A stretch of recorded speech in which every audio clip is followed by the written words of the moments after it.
போதிவனத்தில் தியானத்தில் இருந்த புத்தரை தரிசிப்பதற்காக நடுத்தர வயதுடைய ஒருவன் காத்திருந்தான். புத்தர் தியானம் கலைந்து கண் விழித்தார். புத்தரை வீழ்ந்து வணங்கினான். புத்தர் அவனிடம், நீ யார் என்று வினவினார். அவன், என் பெயர் அபிநந்தன் என்றான். புத்தர், உனக்கு என்ன வேண்டும் என்று கேட்டார்.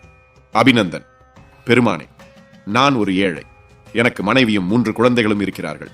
நான் உலகப் பற்றிலும் உலக வாழ்க்கையிலும் உழன்று ஏராளமான துன்பங்களையும் சித்திரவதைகளையும் அனுபவித்து விட்டேன். என்னை சந்நியாசியாக்கி பந்த பாசங்களிலிருந்து விடுவித்து ஞானம் அருளுங்கள் என்றான். புத்தர் சிறிது யோசித்து அவனிடம், அபிநந்தா, இந்த மரத்தில் உள்ள இலைகள் ஆடுகின்றன. காரணம் என்ன தெரியுமா? காற்று இலைகள் மீது மோதுவதால் மரத்தில் உள்ள இலைகள் ஆடுகின்றன.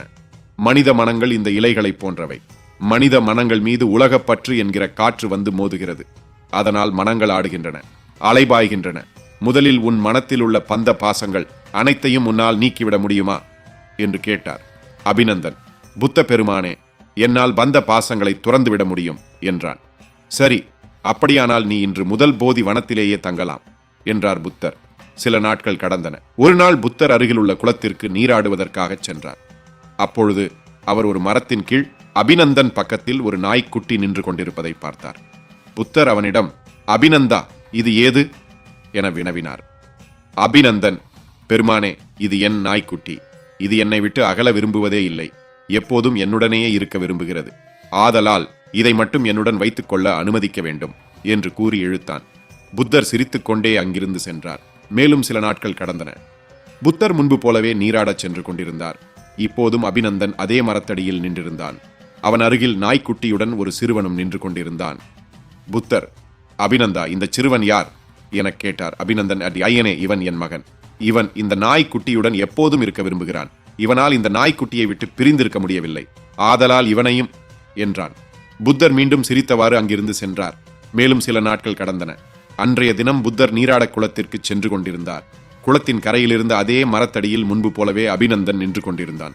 அவனருகில் நாய்க்குட்டி, சிறுவனாகியவர்களுடன் ஒரு பெண்ணும் நின்று கொண்டிருந்தாள். புத்தர், அபிநந்தா, யார் இந்த பெண் என்றார். பெருமானே, இவள் என் மனைவி. இவளால் இந்த சிறுவனை விட்டு பிரிந்திருக்க முடியவில்லை. ஆதலால் இவளும் என்று கூறி இழுத்தான். புத்தர் சிரித்துக்கொண்டே 2 காலி பாத்திரங்களை எடுத்தார். அபிநந்தா, இதோ பார் என்று சொல்லிக்கொண்டே அவர் ஒரு பாத்திரத்தில் கற்களை போட்டு நிரப்பினார். அதை குளத்து நீரில் விட்டார். அந்த பாத்திரம் குளத்தில் மூழ்கியது. மற்றொரு காலி பாத்திரத்தை குளத்து நீரில் விட்டார். அது மிதந்து சென்றது. அபிநந்தா, கனமான பாத்திரம் குளத்தில் மூழ்கிவிட்டது. காலி பாத்திரம் குளத்தில் மிதந்து செல்கிறது.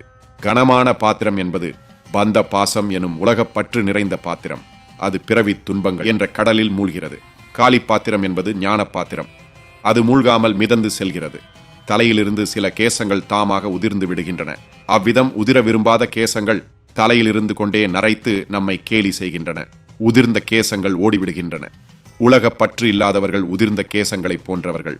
பந்த பாசங்களில் சிக்கிக் கொண்டவர்கள் உதிர விரும்பாமல் தலையில் நரைத்து நம்மை கேலி செய்கிற கேசங்கள் போன்றவர்கள். விளக்க முடியாத பந்த பாசங்கள், உதிர விரும்பாத தலையில் உள்ள நரைத்த கேசங்கள் போன்றவை. உனது மனம் உலகப்பற்றிற்காகவே படைக்கப்பட்டிருக்கிறது. அதற்கு விலையாக நீ உலகத் துன்பங்களையும் சித்திரவதைகளையும் அனுபவித்தே தீர வேண்டும். நீ இங்கிருந்து செல்லலாம், போய் வா என்றார் புத்தர்.